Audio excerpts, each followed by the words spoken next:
Bonjour à tous, avec l'aide de Dieu, nous allons étudier le Rambam, le 7e chapitre des lois de Rotzer ou Shmirat Nefesh, des lois relatives au meurtrier, à la préservation de la vie. Perik Shvi Halacha Aleph. Talmid Shegala Le'arem Miklat.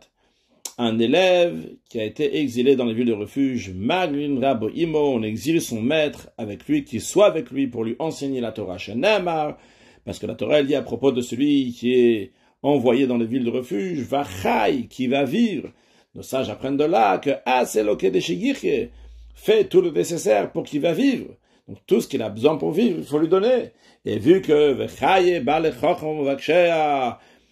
la vie des maîtres de la sagesse et de ceux qui recherchent la sagesse, s'ils sont blot Talmud, s'ils sont sans études, il y en a qui ont la version étude de Torah, donc on parle ici évidemment de toutes les façons de l'étude de la Torah, que mitachashua c'est considéré comme la mort, c'est pas une vie du tout s'il n'y a pas d'étude de la Torah. C'est la raison pour laquelle qu'on doit aussi envoyer le Rav pour qu'il va enseigner la Torah à cet élève. Chen harav shegala, de même le maître qui est parti en exil dans les villes de refuge parce qu'il a tué par inadvertance, maglin yeshiva toimo, on fait exiler sa yeshiva, on fait exiler son école aussi, il va aller avec lui. Halachabet, evet shegala leir miklat, un serviteur cananéen qui a été exilé dans les villes de refuge parce qu'il a tué par inadvertance, en rabo chayav lezun, son maître n'a pas le devoir de le nourrir, et malgré cela, yadav le rabo, et l'œuvre de ses mains, l'argent qu'il gagne, appartiennent à son maître. Isha shegalat, par contre, une femme qui a été exilée dans les villes de refuge parce que elle a tué par inadvertance, l'irmiklat, dans les villes de refuge, bala chayav lezun, son mari a le devoir de la nourrir, comme chaque mari qui a le devoir de nourrir sa femme. Il ne peut pas lui dire, c'est dépense, prends le salaire que tu tires de l'œuvre de tes mains pour assurer ta subsistance. Là, uniquement si en effet l'œuvre de ses mains qu'elle faisait dans les villes de refuge était suffisant pour elle pour se nourrir, dans ces cas-là, si elle est d'accord, eh bien à ce moment-là, ce qu'elle gagne va être dépensé pour sa subsistance. Halacha Gimel, Rotzeach Shenigmar Dino Le'agloto, un meurtrier dont la condamnation à l'exil a été prononcée. Ou met Kodem She'egilé, il est mort avant qu'il va être exilé. Eh bien, malgré ça, il va quand même aller dans les villes de refuge, comme cela. Molichinat Smotav Lesham, on va emmener ses os dans la ville de refuge, on va l'enterrer là-bas. Verotzeach Shemet Beir Miklat, et un meurtrier qui est mort dans une ville de refuge dans laquelle il est parti. Kovri Motosham, on l'enterre là-bas. Au moment où le grand prêtre meurt, qu'à ce moment-là, le meurtrier n'a plus le devoir de rester dans la ville de refuge. Alors il peut repartir chez lui ou à l'endroit où il veut s'il est vivant. S'il n'est pas vivant, eh bien à ce moment-là, on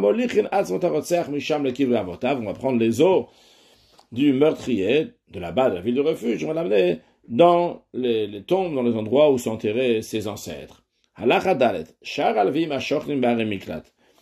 Les autres qui vivent dans des villes de refuge, car on n'a pas encore appris, mais il y a des villes de refuge qui sont désignées des villes de refuge, et il y a des villes de refuge qui sont, les Lévim habitent là-bas, et ils sont en même temps villes de refuge. Alors on nous dit que les villes de refuge dans lesquelles les Lévim habitent là-bas, même lorsqu'un Lévi meurt, et il n'est pas enterré dans la ville, ni à l'extérieur de la ville, ni à la limite de la ville. Parce que la Torah dit, que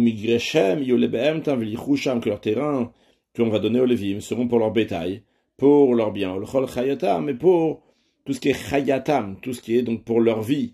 Donc il y a 2000 coudées, encore 1000 coudées donc autour de la ville. De manière plus précise, d'abord il y a les 1000 premiers qui donc doivent être vides, un migrash, et après il y a encore 2000 à l'extérieur de ce migrash là dans lequel il y a les champs et les vignes. Donc c'est 3000 coudées qui sont autour de la ville, qui sont appelées ici dans ce contexte de troum, les limites de la ville. Là-bas ils peuvent pas être enterrés, parce que la Torah dit que ça doit être les chol chayatam, pour ce qui est vivant, les chayim, dit-nous, pour la vie, velo ligvura, pas pour enterrer des morts. Alachahe, rotseach sheharag bishgaga bi'emiklato, un meurtrier qui est parti dans les villes de refuge. Pourquoi? Parce qu'il avait tué par inadvertance. Et lorsqu'il était dans les villes de refuge, là-bas, encore une fois, il a tué par inadvertance, donc il doit aller encore une fois en galoute. Eh bien, goleba mishruna deshruna, il va être exilé d'un quartier de la ville de refuge à un autre quartier. Mais ve'eino yotziminahir, il sort pas de la ville, car il doit toujours rester là-bas. S'il sort de la ville, le vengeur du sang risque de le trouver et le tuer. Maintenant, Ben Levi, quelqu'un qui est Lévi, qui habite dans une ville, et les Lévim sont aussi des villes de refuge. Alors, si le Lévi Shehar Bimdinat, il a tué lorsqu'il était dans sa ville, dans ce cas-là, Gol Limdina Cheret Marelvim, il va en exil dans une autre ville des villes des Lévim. Pourquoi le Fishikulan Koltot? Parce que tous les villes des Lévim, ils abritent, comme on apprendra dans le chapitre 8. Veimar Akrutz Marelvim, si le Lévi, il était à l'extérieur d'une ville de Lévi, et il a tué là-bas, ou Barach Leiro, et il s'est sauvé dans la ville dans laquelle il habitait avant d'avoir tué. Arezekoltato, ça va l'abriter, vu qu'au moment du meurtre, il n'était pas là-bas. Halach Havav, Ir Miklat Shiru Baratzranim, une ville de refuge que la majorité de la ville est peuplée par des meurtriers. Enakoletet, elle ne peut pas abriter quelqu'un qui a tué par inadvertance. Shenemar, parce que la Torah elle dit, dans le contexte des villes de refuge par Yoshua Binoun dans le livre de Yoshua, que ce meurtrier va se sauver dans ces villes-là, il va aller à la porte de la ville, il va parler littéralement dans les oreilles des anciens de la ville de cette ville-là, et dvarav, ses paroles à lui. On dit ses paroles, il va leur dire qu'il s'excuse, mais il a tué par inadvertance, ce n'était pas intentionnellement, et c'est pour ça qu'il est venu dans les villes de refuge. Après, dans la suite, il y a écrit qu'ils vont le prendre dans la ville, ils vont lui donner un endroit, il va s'installer là-bas.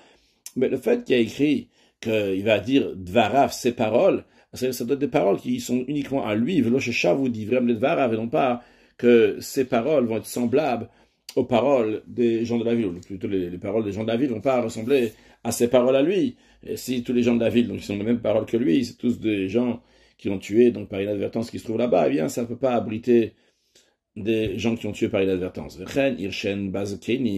même, les villes de refuge dans lesquelles il n'y a pas des anciens, d'après certains, c'est des personnes âgées qui ont pitié, qui ont miséricorde, d'après d'autres, c'est, comme on dit toujours, donc des anciens, donc des sages. Eh bien, ces villes-là, inakoletet, elles ne peuvent pas abriter celui qui a tué par inadvertance. Shenema, parce qu'il y a écrit Zikne Aïraï, les anciens de cette ville. Halachazain, Rotser Shegala Lir Miklato, un meurtrier qui était exilé, dans la ville de refuge, les gens de la ville ont voulu l'honorer pour sa sagesse. Yom Arlem, il doit leur dire, Rotseach Ali, je suis un meurtrier. Parce qu'en effet, il écrivait Dvar à Rotseach. Dvar à Rotseach, c'est le Dvar, le Dibour. Le Dibour, sa parole, il dit, je suis un assassin, j'ai tué, je suis un meurtrier. Non, si Amroulo, s'ils lui disent, Afal Piken, quand même, on veut t'honorer, il câble même, il a le droit de recevoir cet honneur, car c'est pas interdit de recevoir cet honneur-là, uniquement qu'il doit les informer que c'est un meurtrier. Allah Chachet. Agole, celui qui va en exil dans la ville de refuge. Eino Yotzemir Mikato le Olam. Il ne sort jamais de sa ville de refuge, il doit toujours rester là-bas. Va filer de mitzvah, même s'il y a une mitzvah à faire, par exemple, si circoncire un enfant, ou bien de donner la charité, ou le edut, ou bien faire un témoignage, ben edut maman, que ce soit un témoignage donc sur la finance, sur l'argent, ben edut nefash, ou bien que ce soit un témoignage pour témoigner que tel et tel, il est passif de mort. Va filer le hatil nefesh beduto, même si c'est pour sauver quelqu'un par son témoignage. Quelqu'un, il est passif de mort, et si ce meurtrier, il va aller témoigner, cette personne-là va pas être mis à mort.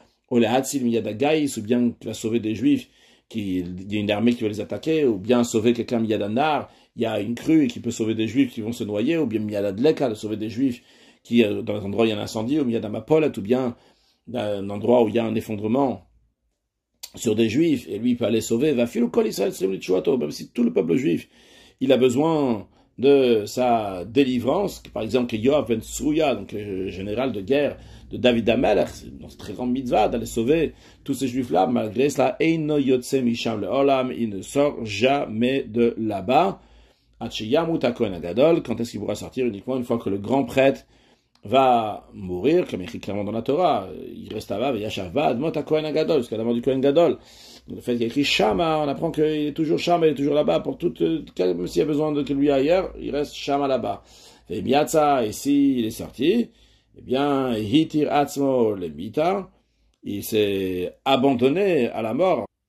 C'est-à-dire que le vengeur du sang peut le tuer, comme nous l'avons expliqué. Halachatet.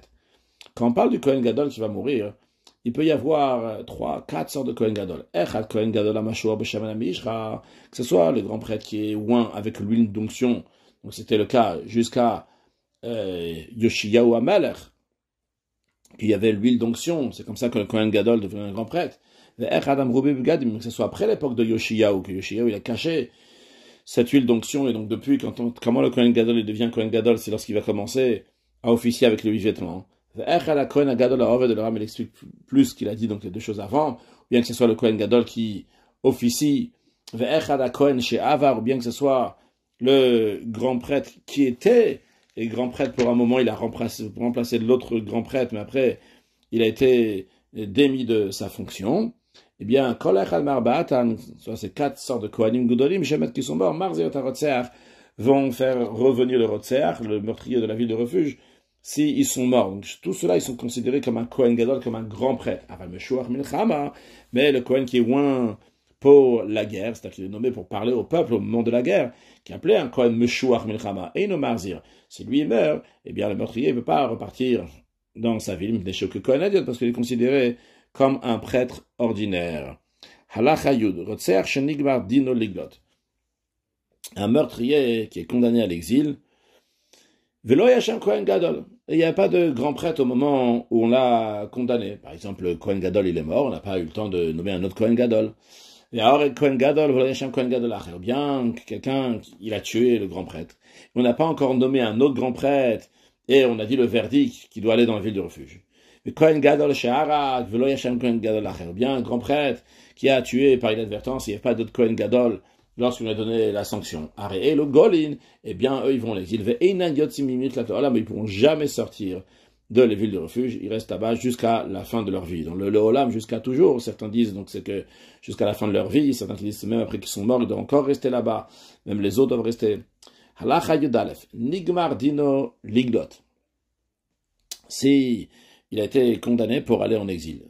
Une fois qu'il a été condamné, après, avant qu'il va dans la ville de refuge, mais juste après qu'on a donné le verdict, qui a été condamné, le Kohen Gadol est mort, avant qu'il va être exilé, ce meurtrier, il n'est pas tourné la galoute, il est exempté d'aller en exil, parce que le fait qu'il a été condamné pour aller, c'est comme s'il avait déjà été en exil, et le fait que le Kohen Gadol il est mort, donc il est exempté d'aller concrètement en exil. Maintenant, si avant qu'on l'a condamné, le Kohen Gadol est mort. Ils ont nommé un autre Kohen. Et après, on l'a condamné à aller en exil. Il va revenir ce meurtrier une fois que le deuxième Kohen Gadol, donc va mourir. Le Kohen Gadol, qu'on l'a condamné une fois qu'il était déjà Kohen Gadol. Si le meurtrier, par inadvertance, il a été condamné à aller en exil. On découvre que le Kohen Gadol, il n'était pas apte à être Kohen, parce que c'était le fils d'une divorcée, ou bien le fils d'une femme qui a fait ce qu'on appelle la Khalitza, et donc il ne peut pas être Kohen Gadol.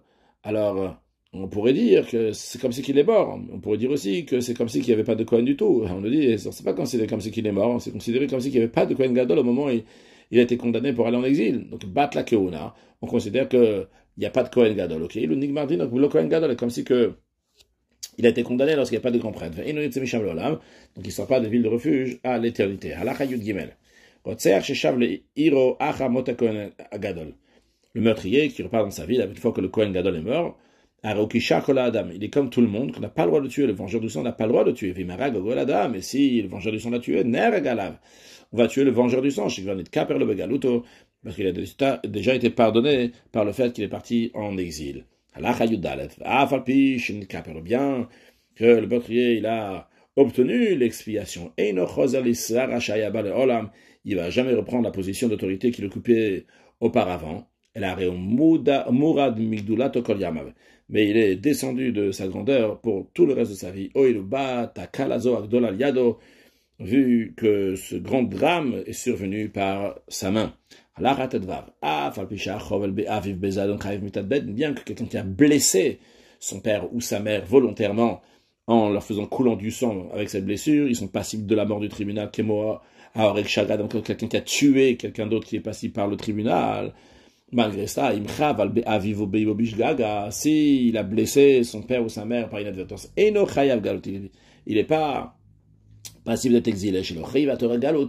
Et la parce que la Torah, elle rend passible d'exil uniquement celui qui a tué par inadvertance, comme on l'a expliqué.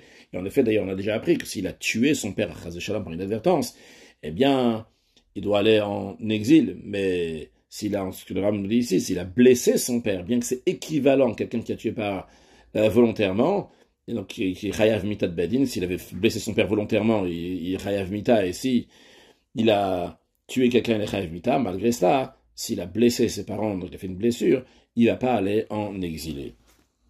Conclure avec un mot du Rabbi, on a vu qu'un élève qui va en exil, son maître aussi va avec lui en exil. Le Rabbi apprend de là l'importance d'avoir un Rav. Il a écrit Asal Rav, fais-toi un Rav. Le Rabbi a parlé plein de fois qu'il faut avoir un mashpi à quelqu'un qui influence. Et le Rabbi dit c'est tellement important pour l'élève, c'est que même si cet élève il s'est mal comporté, le Rav il va réussir à faire de lui quelqu'un de bien. Et même si pour l'instant l'élève il se comporte pas bien, on nous dit que le Rav il doit descendre vers cet élève-là, il doit aller en galoute, en exil avec lui. Et c'est sûr qu'une fois que le Rav il va étudier avec lui, eh bien par cela, l'élève va devenir un très bon élève. Et ça, cette idée-là, elle existe aussi dans notre contact avec Akadosh Baruch Hu, que nous sommes l'élève Akadosh Baruch Hu, c'est le Rav. Et malgré le fait qu'un juif, il a fauté, maintenant il a affaire avec le vengeur du sang, c'est le Yetzer Hara, qui va mener une mort spirituelle le juif, eh bien la Lacha, elle dit que quand lorsqu'un élève il va en exil, eh bien son maître va aussi aller avec lui. C'est-à-dire que son attachement avec Akadosh Baruch Hu, il reste encore quoi qu'il arrive. Parce que l'attachement avec Dieu, il est toujours là, jusque des fois, il est caché comme la Dvorazaken ici dans le Tanya. Et lorsqu'un juif, il montre, il veut être un bon élève, et bien tout de suite, ça fait que Akadosh Baruch Hu va lui donner une chayout de la sainteté avec toutes les forces de son âme, et par cela, il annule totalement la gouvernance du mauvais penchant, et il amène Mashiach, now, une excellente journée.